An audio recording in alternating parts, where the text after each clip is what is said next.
Taratatatatatatam. Ça y est, le guide est enfin arrivé, le guide tant attendu qui devait sortir l'année dernière. On l'a attendu jusqu'en décembre, mais il est là. Donc, la nouvelle mouture 2019 du nouveau guide alimentaire canadien qu'on attendait. La dernière version datait de 2007, donc ça fait plus que 12 ans qu'on attendait cette version-là, est arrivée. Alors, qu'en est-il? Est-ce que vous êtes content? Est-ce que ça vous aide? Est-ce que vous utilisez ça, le guide alimentaire?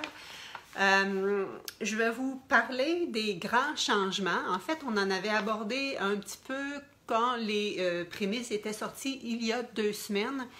Ce qu'il faut juste se dire, c'est qu'il y en a qui disent « Voyons, on sait quoi manger, on sait ce qu'on devrait faire, on n'a pas vraiment besoin du guide. » Oui, le guide est nécessaire, c'est un outil de santé publique, donc n'importe qui, les écoles, les centres hospitaliers, monsieur, madame, tout le monde qui ne va pas nécessairement voir un professionnel, ça le guide dans ses choix alimentaires. Alors, c'est important d'avoir des recommandations et les gros changements majeurs que je vous dirais cette année, c'est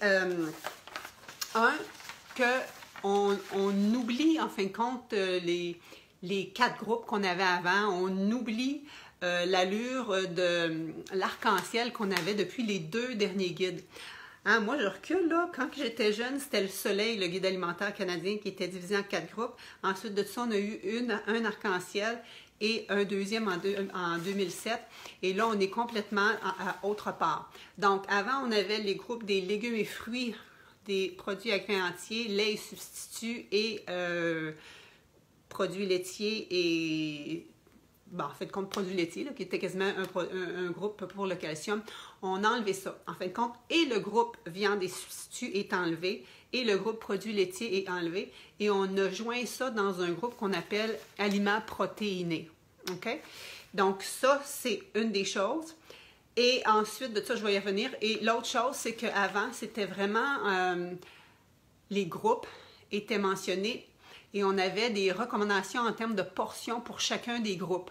Et on n'a plus vraiment ça non plus. OK? Donc, c'est bien dans le sens que les gens, premièrement, on n'utilisait pas ça. Moi, j'utilisais les portions plus pour dire c'est quoi.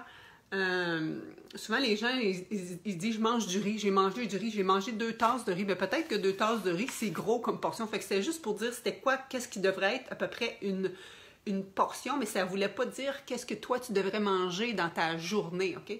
Alors que beaucoup de gens se limitaient à ça en comptant leurs portions. Et, par exemple, les produits laitiers étaient surconsommés. Souvent, les féculents sont vraiment surconsommés. Alors là, ce qu'on veut, c'est que les gens sachent plus en termes de proportion dans leur assiette, qu'est-ce qu'ils devraient contenir, et favoriser les aliments les moins raffinés possibles. Donc, le groupe des produits laitiers et viande des substituts, c'est comme enlevé. On en a formé un autre qui s'appelle source protéinée, aliments de source protéine.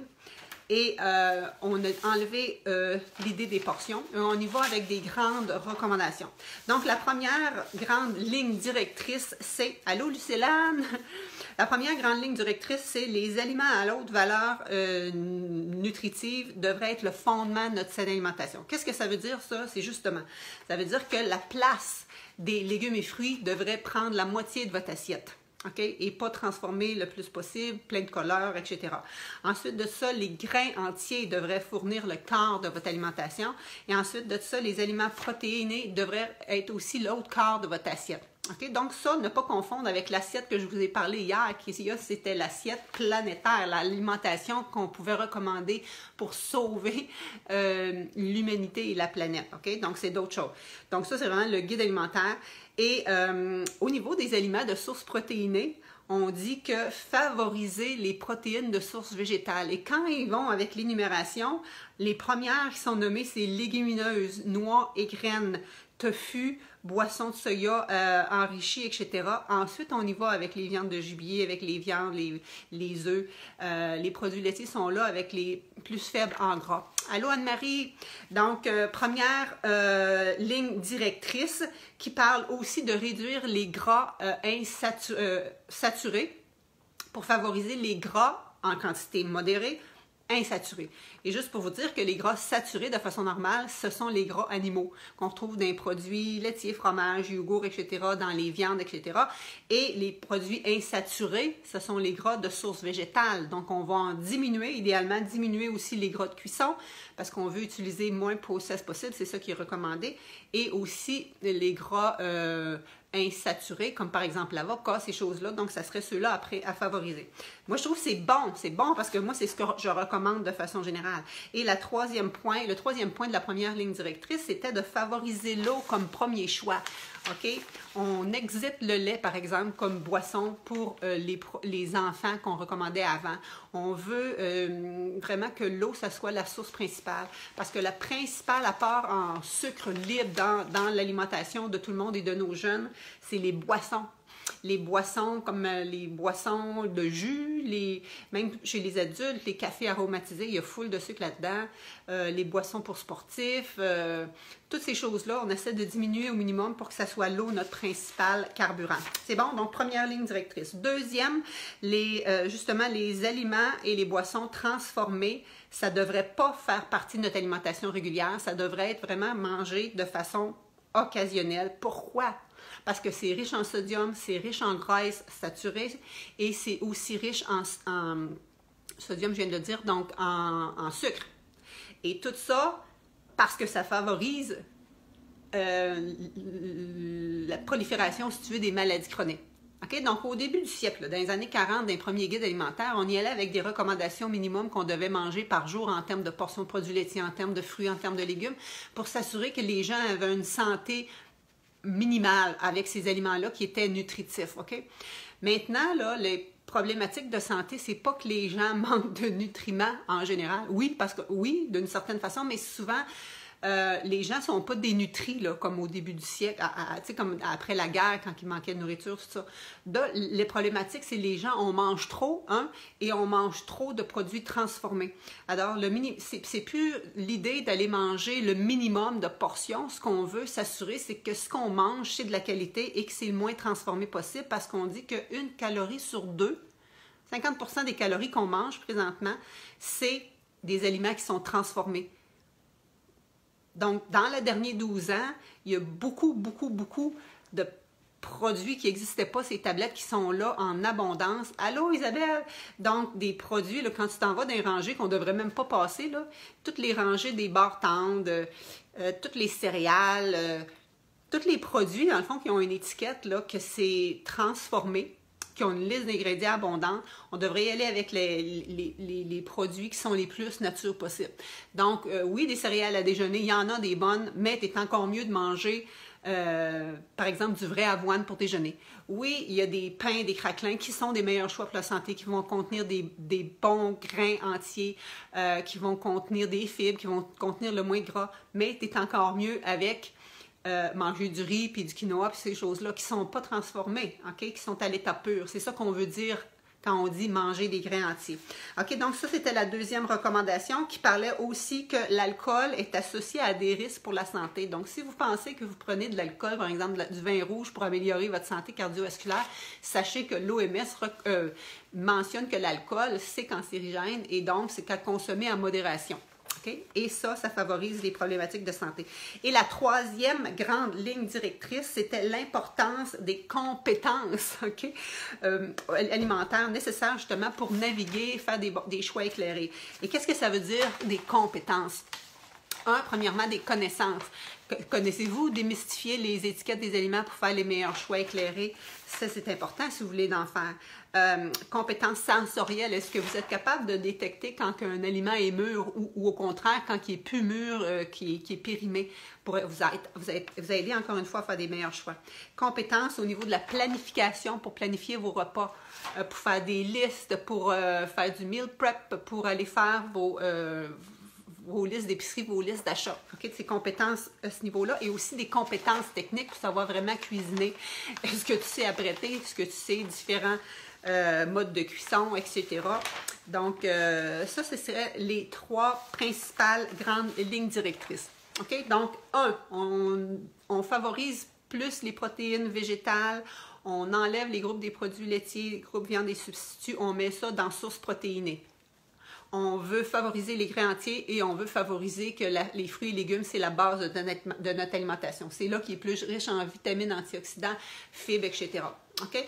Et on élimine l'idée des portions. On veut justement que les gens se réapproprient,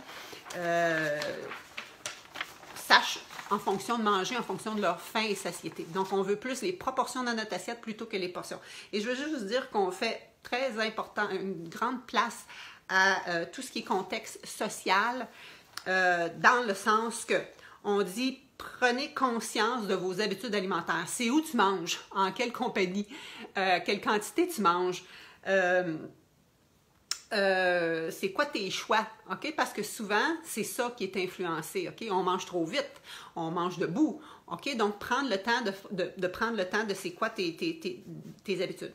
L'autre, on dit cuisiner plus souvent, OK? Donc, un peu quand on parlait des compétences tantôt. Quand on cuisine plus souvent, bien, ça veut dire qu'on va acheter moins d'aliments pré-préparés. Donc, moins d'aliments transformés. Donc, on va idéalement diminuer aussi en même temps le sodium, le sucre, le sel dans notre alimentation. OK? Donc, ça va améliorer notre qualité de notre alimentation. Donc, c'est par là qu'on y va. On dit savourez vos aliments, prenez le temps de les déguster. OK? Ça va nous aider justement à manger en pleine conscience. C'est un autre concept qu'on enseigne depuis plusieurs années. Et donc, manger juste à notre faim et notre satiété. Tu n'as pas besoin de te faire dire mange tant de portions parce que le jour où tu ne t'entraînes pas, ça va t'en faire trop. Le jour où tu t'entraînes plus, tu n'auras pas assez. OK? Donc, moi, c'est vraiment ça que j'essaie d'enseigner aux gens. On parle aussi de prendre des repas en bonne compagnie. Encore une fois, pour parler du concept du plaisir. Plaisir de déguster et de partager des moments avec des personnes qu'on aime et aussi de partager avec les différentes générations et aussi avec des amis, tout ça. Donc, pour partager la culture, différentes cuisines, etc. Et on parlait, donc c'était ça, la conscience, le cuisiner plus, le savourer, le manger en bonne compagnie et les 3 autres petits points qu'on mentionne. Ça, c'est dans la version, comme on dit, abrégée, là, OK, le guide que vous voyez dans l'assiette. Vous voyez l'assiette en première page et les autres concepts que je vous parle là, c'est comme la deuxième page. Je vous les ai postés sur ma page Facebook. Vous pouvez aller voir ça. Je vous ai même donné le lien Internet directement sur le site du gouvernement du Canada. Et l'autre chose, on dit utiliser les étiquettes, justement, savoir lire les étiquettes pour faire les meilleurs choix éclairés. Limiter les aliments comme les jus, OK? Parce que justement, ça contient beaucoup de sucre et du sucre libre, OK?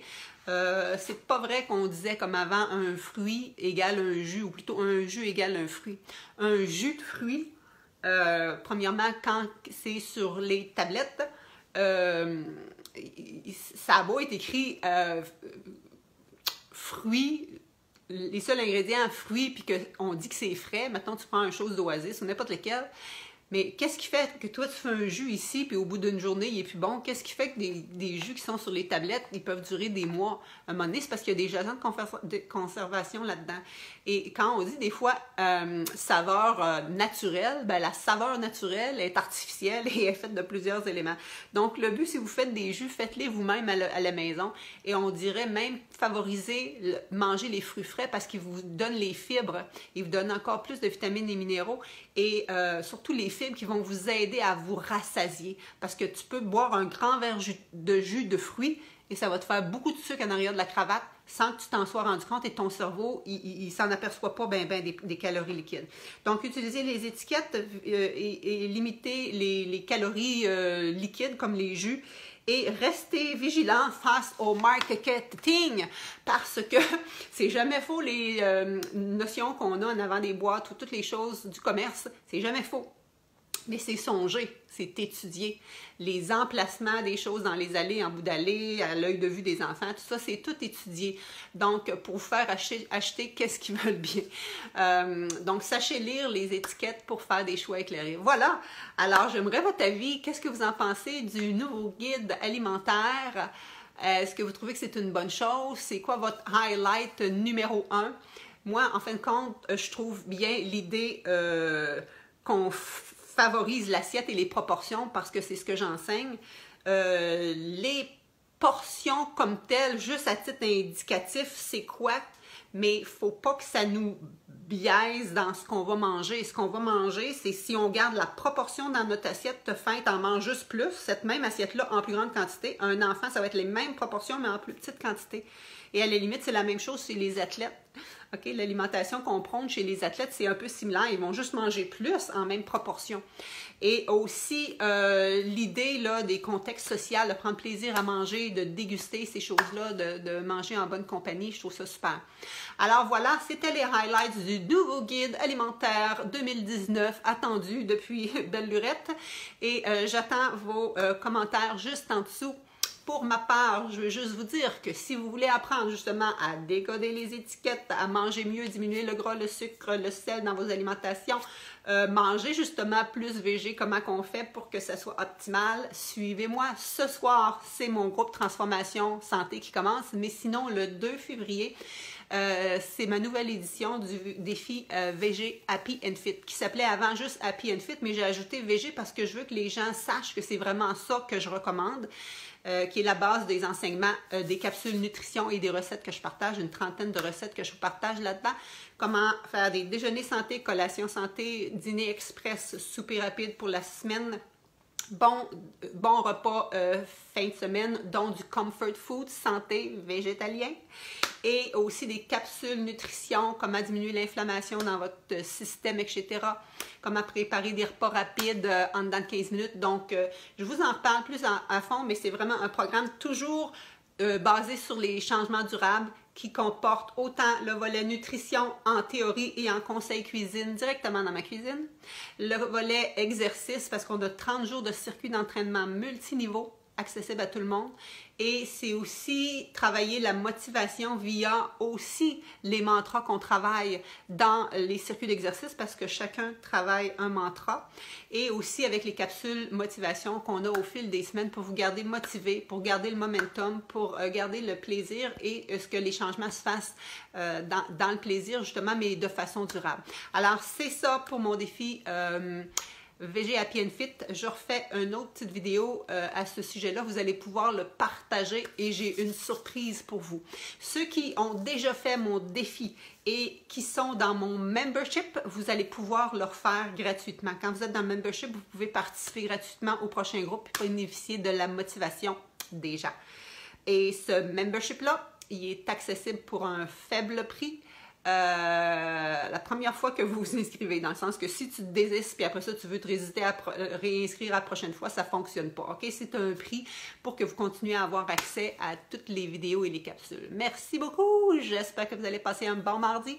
C'était Nathalie, experte transformation santé, toujours là pour vous aider, vous outiller, vous donner l'heure juste sur les nouveautés et aussi vous aider dans le pratico-pratique au quotidien et être au sommet de votre forme. Merci.